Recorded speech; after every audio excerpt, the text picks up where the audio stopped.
5, 7, 1, forme intégrale et différentielle du théorème de Poynting.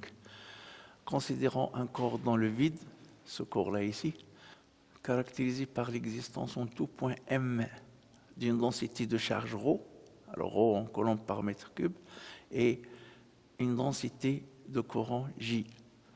Alors, M, c'est entouré par un élément de volume dV, et cet élément-là de volume dV, il contient une charge dQ.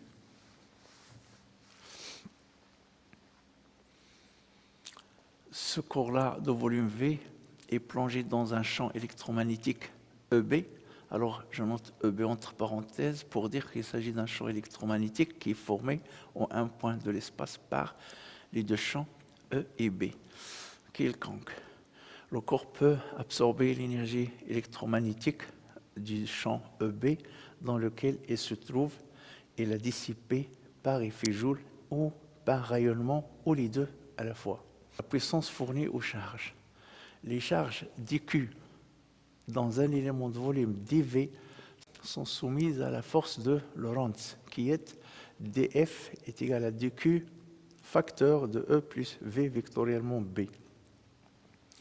Comme ρ est égal à dQ sur dV, alors dQ est égal à ρ dV. Je remplace dQ par ρ dV et ρ facteur de E plus V vectoriellement B fois dV. Alors, la lettre E en gras ici, et V en gras et B en gras, signifie qu'il s'agit des vecteurs. Donc ici, avec la flèche, E avec la flèche, c'est un vecteur, et E en gras, c'est un vecteur aussi.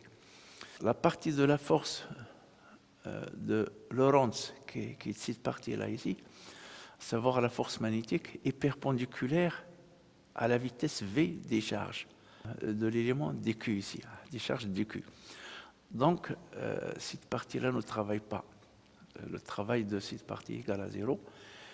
Et comme, par définition, la puissance est égale à la force fois la vitesse par laquelle les charges se déplacent, alors la puissance fournie aux charges dQ dans l'élément dV dû à la partie électrique de la force de Lorentz et dP, ici, est égal à V dF. C'est la vitesse V fois dF.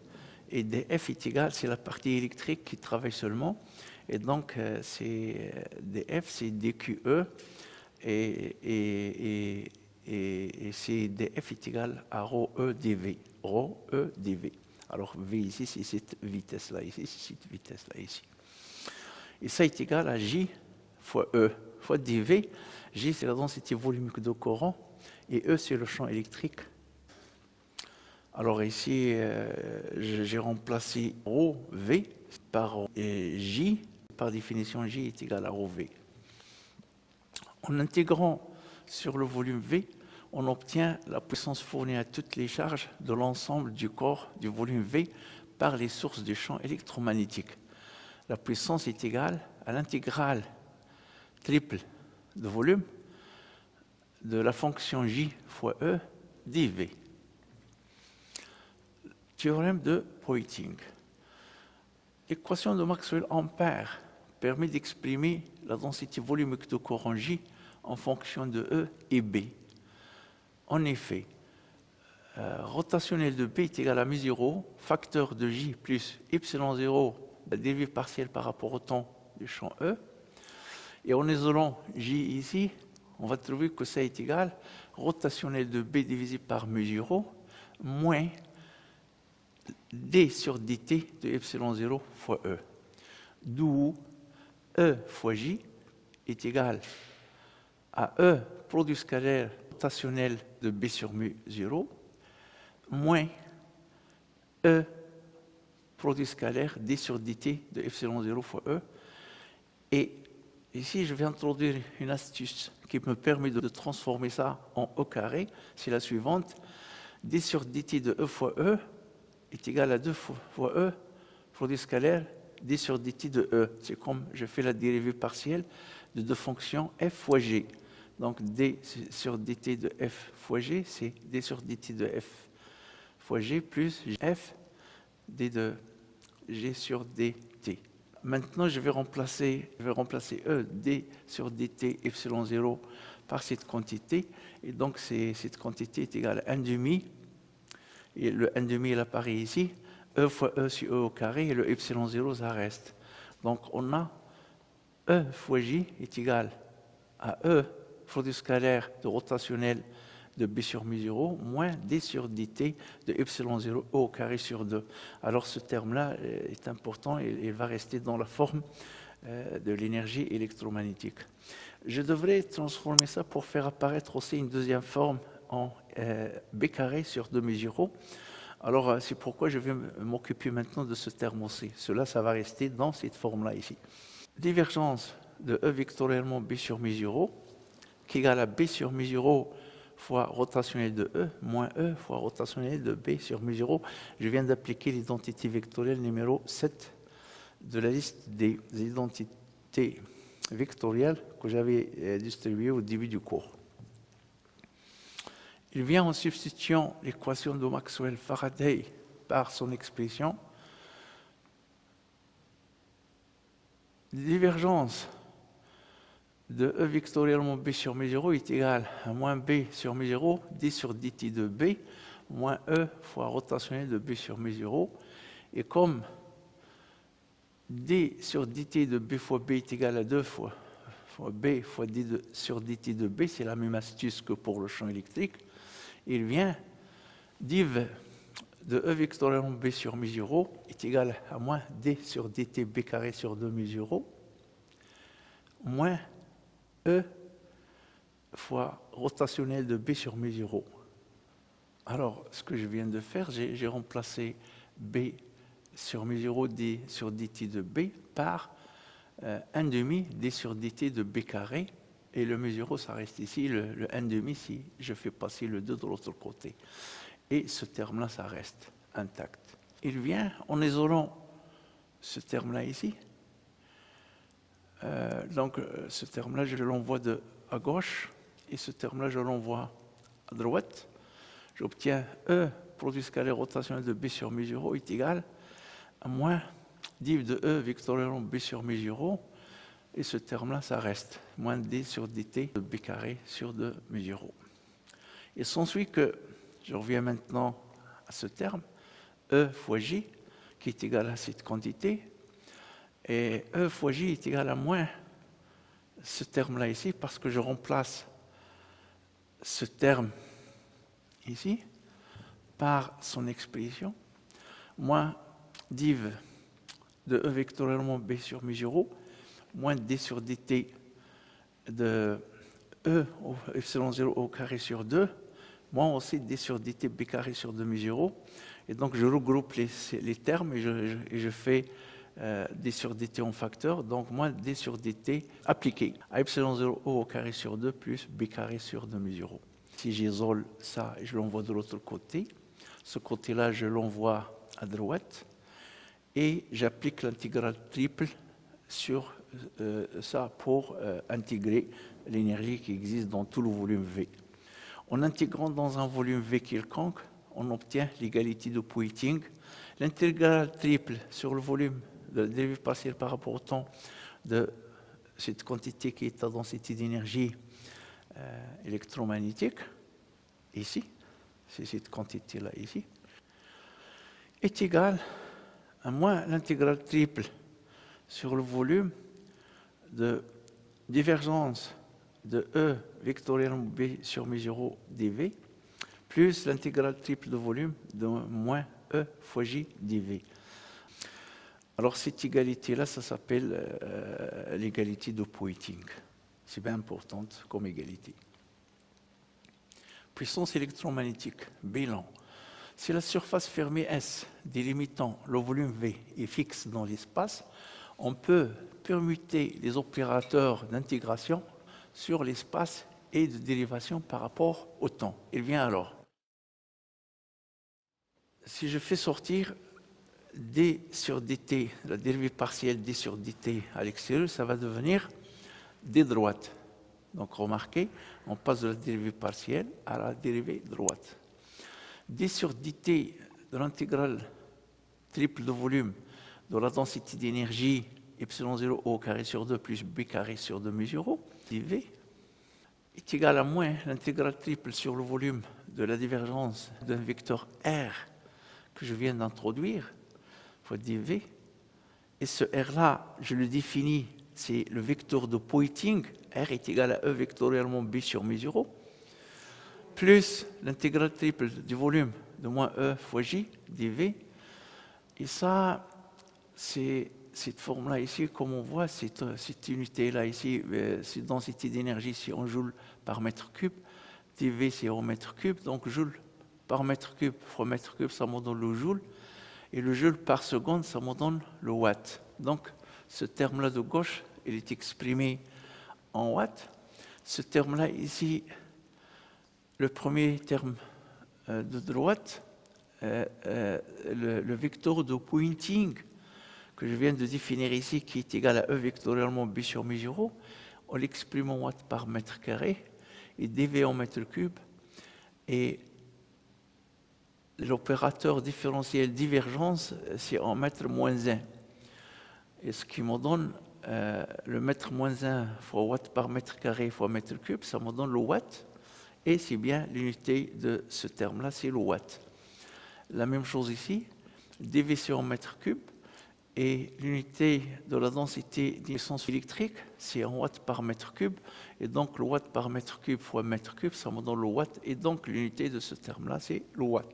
Alors cette égalité-là, ça s'appelle la forme intégrale du théorème de Poynting. Donc on peut poser que cette quantité-là, c'est une puissance que l'on nomme la puissance électromagnétique, est égale à ce terme-là ici que l'on pose est égal à la puissance électromagnétique rayonnée, c'est le terme de rayonnement, plus ce terme-là ici, que je note P indice EMC, qui veut dire la puissance électromagnétique de création. C'est ce terme-là ici.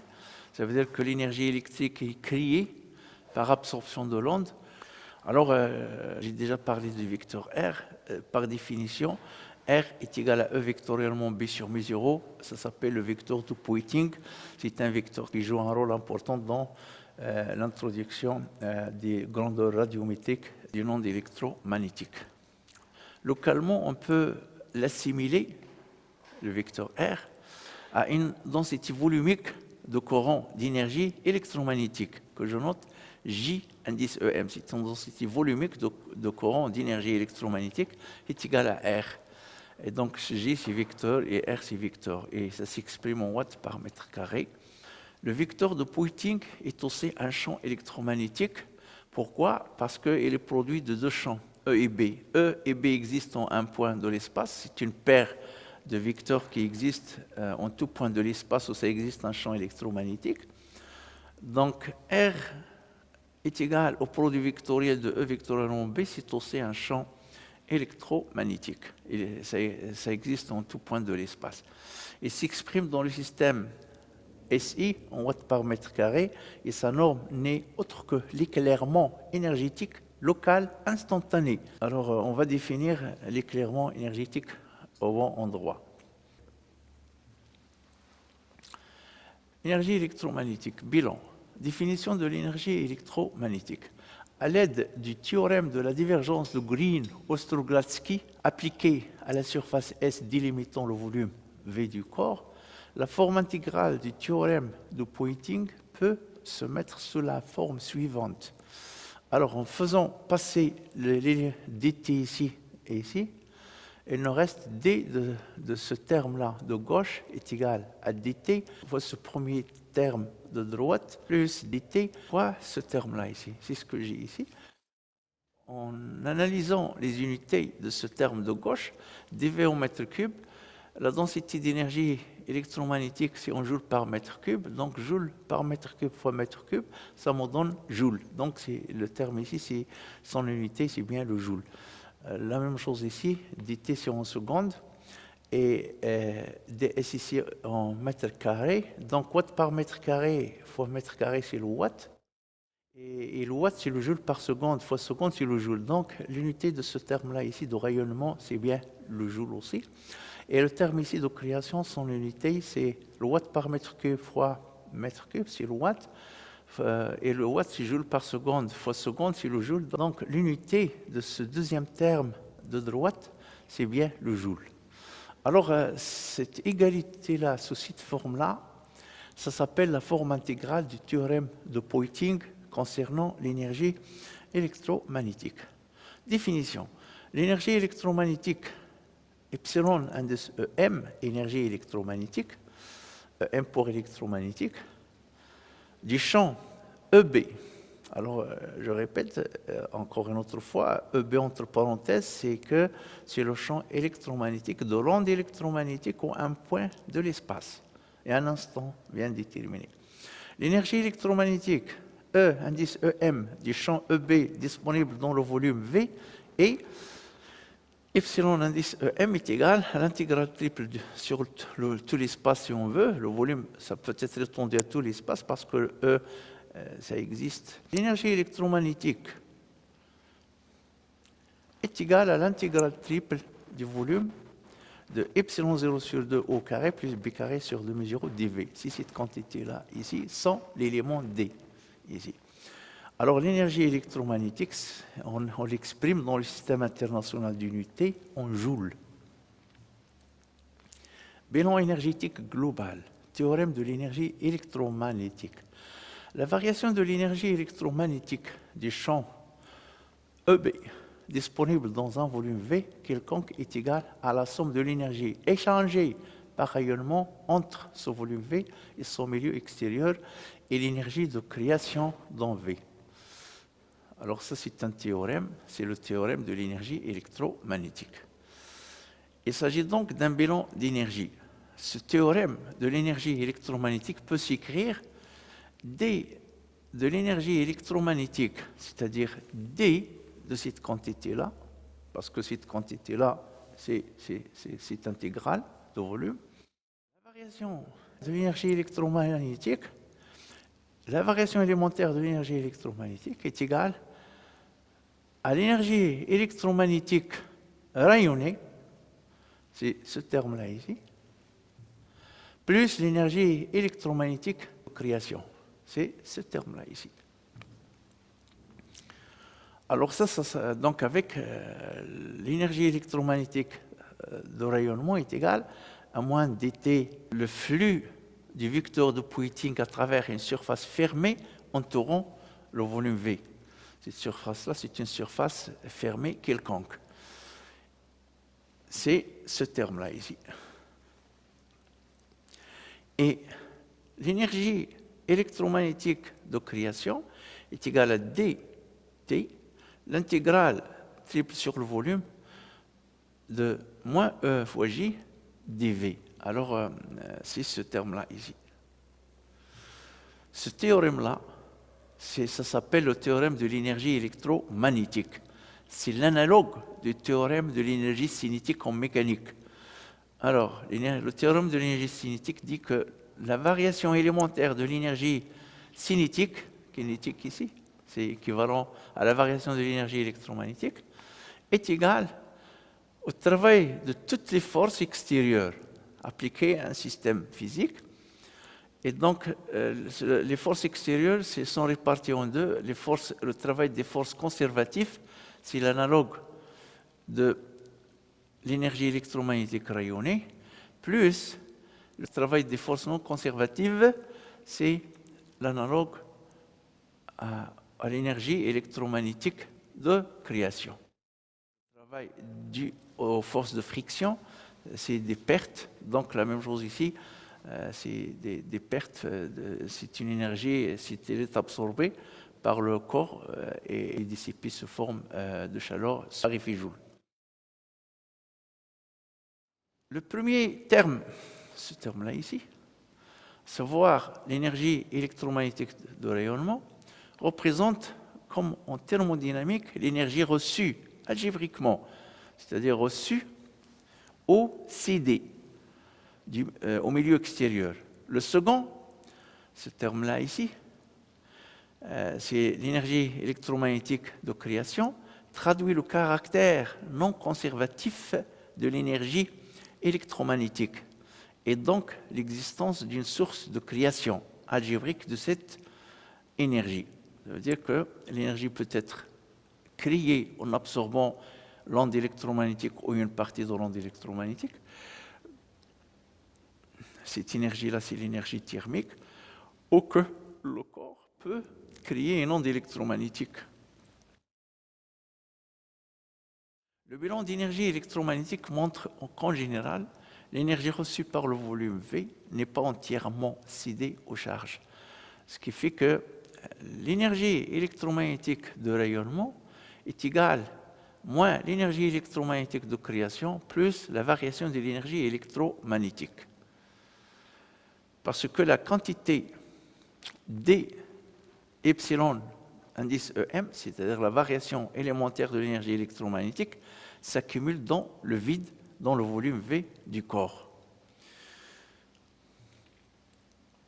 Si la densité volumique du courant électrique est égale à 0, alors le terme de création, l'énergie électromagnétique de création est égale à 0. Pourquoi? Parce que ça est égal à 0. Si J égale à 0, ce terme-là est égal à 0. Le bilan d'énergie électromagnétique se réduit à la variation de l'énergie électromagnétique est égale à l'énergie électromagnétique rayonnée. Donc, vous voyez que le théorème de l'énergie électromagnétique, ça se simplifie. Et ça est égal à moins dt, le flux de vecteur de Poynting à travers une surface fermée quelconque entourant le volume du corps en question. Donc, la variation de l'énergie électromagnétique d de epsilon indice EM dans le volume V est égale à l'énergie reçue algébriquement, reçue ou cédée, par le volume V du milieu extérieur. Si l'énergie électromagnétique rayonnée est supérieure à 0, alors l'énergie est reçue car dt est supérieur à 0. Ce dt-là est toujours positif, le temps s'écoule. Mais si l'énergie électromagnétique rayonnée est inférieure à 0, alors l'énergie est rayonnée par le volume V vers l'extérieur. Alors si cette quantité-là, l'énergie électromagnétique rayonnée est positive, ça veut dire que cet élément-là ici, le flux du vecteur de Poynting au travers une surface fermée S quelconque entourant le volume V du corps est négative. Alors ça rejoint un peu la définition de flux que nous nous sommes donnée cette année, que nous nous sommes donnée dans ce cours de l'électromagnétisme pour le champ électrique, pour le flux électrique et pour le flux magnétique. Donc c'est la nature de l'intégrale de flux qui dit que c'est l'angle entre R et N est situé entre 0 et pi sur 2, c'est que c'est un flux positif, donc c'est sortant de la surface. Et si l'angle entre R et N est entre pi sur 2 et pi, c'est un flux entrant, donc est négatif, ça entre dans la surface. Alors ici, dans ce cas-là, si notre l'énergie électromagnétique rayonnée est inférieure à 0, ça veut dire que cette quantité est positive, donc c'est un flux sortant de la surface. Et si cette quantité-là est positive, c'est que le flux est négatif, avec le signe moins c'est positif, et donc c'est une quantité reçue, donc c'est un flux entrant dans la surface. Il est négatif, donc entrant dans la surface. Si en plus de J qui est égal à 0, s'il n'y a pas d'échange d'énergie, c'est-à-dire que l'énergie électromagnétique rayonnée est égale à 0, donc la variation de l'énergie électromagnétique est égale à 0. Alors, il y a conservation de l'énergie électromagnétique. Mais là, il faut être prudent.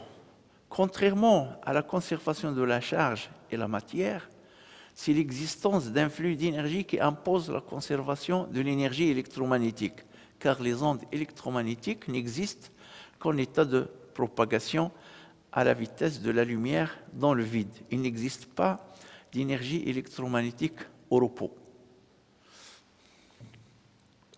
En effet, si le volume V délimité dans l'espace n'absorbe pas les ondes électromagnétiques, comme le vide, alors le flux énergétique qui entre dans le volume V via la surface fermée S est égal au flux énergétique qui en sort, de sorte que la variation de l'énergie électromagnétique est égale à 0. On dit que la variation de l'énergie électromagnétique est nulle. Il convient donc d'introduire le flux énergétique. Qu'est-ce que le flux énergétique? Définition. Le flux énergétique électromagnétique est le flux du vecteur de Poynting. C'est un débit d'énergie rayonnante à travers une surface S, ouverte ou fermée, quelconque. On écrit le flux énergétique, Phi pour le flux et E pour énergétique. Le flux énergétique est égal au flux du vecteur de Poynting R à travers une surface S quelconque. Alors l'unité de flux énergétique, c'est le watt. N étant la normale extérieure à S. Le flux énergétique s'exprime dans le système SI en watts et il est mesuré par des radiomètres ou des détecteurs qui fonctionnent dans la région spectrale concernée. Bilan énergétique local, équation de conservation de l'énergie. Revenons à la forme intégrale du théorème de Poynting de départ. Exprimons le bilan en termes de puissance. Alors, on va revenir à ce terme-là ici, à cette intégrale-là ici. On va reprendre cette intégrale à ce niveau-là. C'est la forme intégrale du théorème de Poynting en termes de puissance, que voici ici. Alors, étant donné que selon 0 au carré sur 2 plus b carré sur 2 mu 0, c'est la densité d'énergie électromagnétique en joule par mètre cube, dV c'est en mètre cube, alors la dérivée partielle par rapport au temps de la densité d'énergie électromagnétique qui est égale à cette quantité-là, fois dV, est égale à moins, cette intégrale, ça reste intact. Donc je remplace E vectoriellement B sur mu 0 par le vecteur R, qui est le vecteur de Poynting. Donc est égal à moins l'intégrale de volume de divergence de R dV plus l'intégrale de volume de moins la densité d'énergie électrique E fois J fois dV.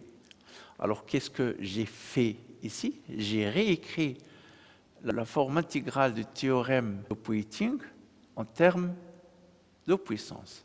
Ce théorème est valable pour un volume V quelconque. C'est-à-dire, quel que soit le volume V, c'est vrai. Par conséquent, les fonctions intégrées sont égales. On écrit, on va extraire ces fonctions-là ici, la dérivée partielle par rapport au temps de la densité d'énergie électromagnétique plus la divergence du vecteur de Poynting est égale à moins EJ. Alors, cette équation-là, c'est une équation bien importante, ça s'appelle la forme différentielle du théorème de Poynting. C'est en quelque sorte, ça ressemble à l'équation de continuité de la charge et aussi l'équation de continuité de la masse. Alors, la densité d'énergie électromagnétique est égale à epsilon 0 sur 2 au carré plus 1 sur 2 mu 0 b carré. Et je pose ici, sigma indice EM est égal à moins EJ. Je pourrais remplacer ça par sigma électromagnétique. La densité d'énergie électromagnétique et sigma indice EM désignent respectivement la densité volumique et le taux de création volumique d'énergie électromagnétique exprimée en watts par mètre cube. Cela s'écrit aussi en remplaçant la densité d'énergie électromagnétique par epsilon 0 au carré sur 2 plus b carré sur 2 mu 0, d sur dt ça reste, plus divergence du vecteur de Poynting, je remplace R par son expression, c'est E vectoriellement B sur mu 0 est égal à moins EJ, je remplace sigma EM par moins EJ. Alors cette forme-là, c'est la même chose que cette forme, c'est l'équation de continuité de l'énergie électromagnétique. Équation de conservation de l'énergie. En l'absence de charge, ça veut dire que s'il n'y a pas de charge, il n'y a pas de densité volumique de courant électrique, donc J égale à 0. Le terme de création est nul. Et le bilan local d'énergie électromagnétique se réduit à la forme suivante, div de R plus la dérive partielle par rapport au temps de la densité d'énergie électromagnétique est égale à 0. Ça, c'est l'équation locale de conservation de l'énergie électromagnétique, parce qu'il n'y a pas de perte. Le terme de création est nul. C'est l'équation locale de conservation de l'énergie électromagnétique. C'est aussi l'équation de continuité pour l'énergie électromagnétique, analogue à celle de la charge ou la masse. En général, par analogie avec le flux magnétique, ou le flux du vecteur de Poynting à travers une surface fermée dépourvue de charge et ne contenant aucune source d'énergie électromagnétique est toujours nul. On écrit le flux du vecteur de Poynting à travers une surface S fermée est toujours égal à 0. Alors, s'il n'y a pas de source d'onde électromagnétique à l'intérieur de cette surface S fermée.